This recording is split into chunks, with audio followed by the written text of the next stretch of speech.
একদিন একটি ছেলে তার বন্ধুর ছেলের জন্মদিনের অনুষ্ঠানে গিয়েছিল। বন্ধুদের সাথে আনন্দ করতে করতে রাত প্রায় 2টো বেজে গেছে। ছেলেটি সেই রাতেই বেরিয়ে পড়ে বাড়ি ফেরার জন্য।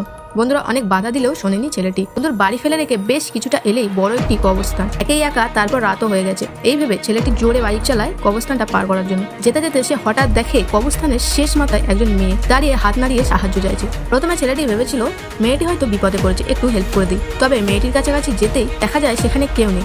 ছেলেটি প্রথমে একটু ভয় পেয়ে যায়, তবে ব্যাপারটা মনের ভুল ভেবে বাইকটা স্টার্ট করে ছেলেটি।